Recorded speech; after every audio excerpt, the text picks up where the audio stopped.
बिस्मिल्लाहिर्रहमानिर्रहीम। अस्सलाम वालेकुम दोस्तों। आज की जो मैं आपके लिए जॉब लेकर आया वो है पाकिस्तान आर्मी में सिविलियंस की जॉब है। पूरे पाकिस्तान से आप लोग इसमें अप्लाई कर सकते हैं। अप्लाई का मुकम्मल तरीकाकार क्या है मैं आपको इस वीडियो में समझाऊंगा। आपने वीडियो को एंड तक देखना है ताकि आपको समझ आ जाए कि आपने इसमें अप्लाई करना कैसे है। ठीक है जी। तो छोटी सी रिक्वेस्ट करता चलूँगा कि जो भी फ्रेंड मेरे चैनल पर नए हैं, जिन्होंने अभी तक चैनल सब्सक्राइब नहीं किया, वो चैनल सब्सक्राइब कर दें, बेल आइकन भी प्रेस कर दें ताकि मेरी आने वाली जो नई जॉब की वीडियोज़ हैं उनका नोटिफिकेशन आपको आसानी से मिलता रहे। तो चलते हैं जी। सबसे पहले मैं आपको जॉब की एडवर्टाइजमेंट दिखा देता हूँ, देन उसके बाद मैं आपको इसमें अप्लाई का तरीका भी गाइड करता हूँ। तो ये आप देख सकते हैं जी कि इश्तिहार भर्ती बराए civilian Sindh regimental centre Hyderabad. ठीक है, इसमें जो है वो पाकिस्तानी शहरियत के हामिल अफराद से दरख्वास्तें मतलूब हैं। ठीक है, मीन्स के पूरे पाकिस्तान से आप लोग इसमें अप्लाई कर सकते हैं। इसमें जो सबसे पहली वैकेंसी है वो है असिस्टेंट की। ठीक है, असिस्टेंट में जो है वो एक सीट है और मेरिट पर है। ठीक है, मेरिट मतलब कि पूरे पाकिस्तान से आप कहीं से भी अप्लाई कर सकते हैं।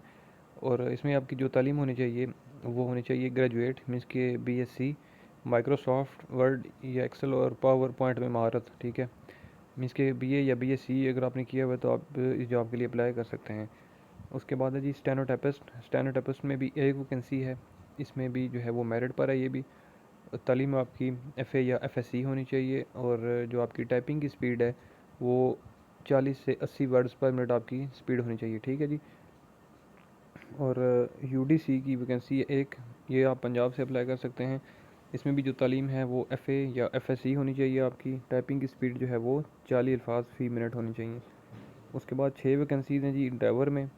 ठीक है, और ड्राइवर जो है वो सिंध से आप अप्लाई कर सकते हैं। तालीम आपकी मिडल पास होनी चाहिए और आपके पास जो ड्राइविंग का लाइसेंस है वो होना ज़रूरी है, एचटीवी या एलटीवी। ठीक है, उसके बाद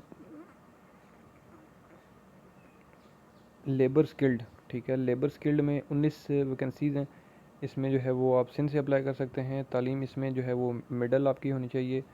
AC technician, painter, electrician, mason, carpenter और प्लम्बर के काम में 3 साल का तजर्बा। ठीक है, मीन्स के इस खाते में जो है वो ये 19 असामियाँ हैं। ठीक है जी। उसके बाद इलेक्ट्रीशियन की एक सीट है, ये भी आप सिंध से अप्लाई कर सकते हैं। तालीम इसमें जो है वो मिडल पास है। उसके बाद सेंट्री सुपरवाइज़र की भी एक सीट है, आप सिंध से अप्लाई कर सकते हैं। इसमें भी मिडल पास तालीम होनी चाहिए आपकी। उसके बाद 2 सीटें माली की हैं, ये भी आप सिंध से अप्लाई कर सकते हैं। इसमें तालीम प्राइमरी है। उसके बाद है जी कुक की एक सीट है, ये भी सिंध से है, तालीम प्राइमरी। उसके बाद लेबरान स्किल्ड की 3 सीटें हैं, ये भी सिंध से अप्लाई कर सकते हैं। इसमें भी तालीम जो है वो प्राइमरी है। उसके बाद एक सीट आया की है, ये भी सिंध से और प्राइमरी तालीम।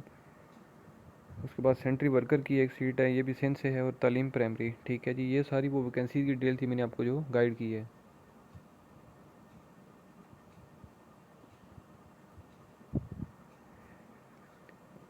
उसके बाद इसमें अप्लाई करना कैसे है, उसका क्या तरीक़ाकार है, ठीक है, वो सारी चीज़ें मैं आपको अभी गाइड करता हूँ। ठीक है, इसमें दरख्वास्त एक तो आपने जो है वो एप्लीकेशन, ठीक है, आप बेशक वो मतलब लिख लें रिटन। ठीक है, मैनुअल एप्लीकेशन आप लिखें। उसके बाद आपकी जो क्वालिफ़िकेशन है, जो आपकी तालीम है उसकी सर्टिफिकेट, मीन्स के मार्कशीट्स वगैरह उनकी कॉपियाँ। उसके बाद अगर आपके पास कोई तजर्बा है तो उसकी कॉपी। उसके बाद डोमिसाइल की कॉपी, शनाख्ती कार्ड की कॉपी और 2 अदद पासपोर्ट साइज़ फ़ोटोग्राफ। ठीक है, वो और उसके साथ 300 रुपये का पोस्टल आर्डर। ठीक है, जो कि पोस्ट ऑफिस से आपको मिलेगा, वो जो है लाजमी। और इसमें जो है वो BPS 1 से लेकर 4 तक नाकाबिले वापसी है। ठीक है, और जो 500 रुपये का पोस्टल आर्डर है वो BPS 11 से लेकर 15 तक। ठीक है, जो मीन्स के स्केल 1 से लेकर 4 तक हैं उनका पोस्टल आर्डर की जो फ़ीस है वो है 300। और जो BPS मीन्स के ग्रेड 11 से 15 तक की जो वैकेंसीज़ हैं उनमें जो आपका पोस्टल आर्डर जाएगा वो 500 रुपये जाएगा। ठीक है जी। तो उसके बाद ये सारी चीज़ें आपने भिजवानी किधर हैं, PSO office Sindh regimental centre Hyderabad. ठीक है, इसको आपने भेज देना है। और भेजना कब तक है जी, मैं आपको बता देता हूँ। 12 जून 2023 तक आपने जो है वो ये अपनी एप्लीकेशनें जो है वो भेजनी है। आखिरी तारीख जो है वो 12 जून 2023 है। ठीक है जी।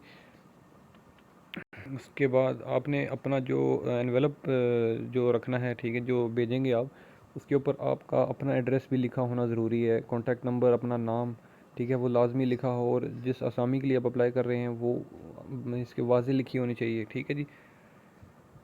बाकी इसमें जो है वो उम्र की हद भी लिखी हुई है। सिविलियन के लिए 18 से 25 साल तक और उम्र में 5 साल तक की रियायत दी जाएगी। इसकी ज़्यादा से ज़्यादा उम्र आपकी 30 साल तक होगी तो आप इसमें अप्लाई कर सकते हैं। और अगर कोई रिटायर्ड आर्मी सर्विसमैन है तो उसकी हद में जो है उम्र की हद में 15 साल की राय दी जाएगी, मतलब कि ज़्यादा से ज़्यादा 45 साल तक की उम्र होनी चाहिए उसकी, ठीक है जी। बाकी इसमें जो है और कोई ख़ास चीज़ नहीं है। कॉन्टैक्ट नंबर नीचे गिवन है, मज़ीद आप किसी भी इन्फॉर्मेशन के लिए रब्ता कर सकते हैं, ठीक है जी। तो आई थिंक सो कि इसमें कोई आपको मुश्किल नहीं होगी। अगर फिर भी किसी को कोई इस वीडियो में कोई इशू हो, कोई चीज़ आपको ना समझ आई हो, तो आप मुझे इस वीडियो के नीचे कमेंट कर सकते हैं, मैं आपको इस हवाले से मज़ीद भी गाइड कर दूँगा। और ये उम्मीद करता हूँ कि मेरी ये वीडियो आपको अच्छी लगी होगी। अगर वीडियो अच्छी लगी है तो इस वीडियो को लाइक करें, कमेंट करें, चैनल सब्सक्राइब कर दें। इंशाल्लाह मैं अगली वीडियो में आपकी खिदमत में दोबारा हाज़िर हूँगा। तब तक के लिए मुझे दें इजाज़त। अल्लाह हाफ़िज़।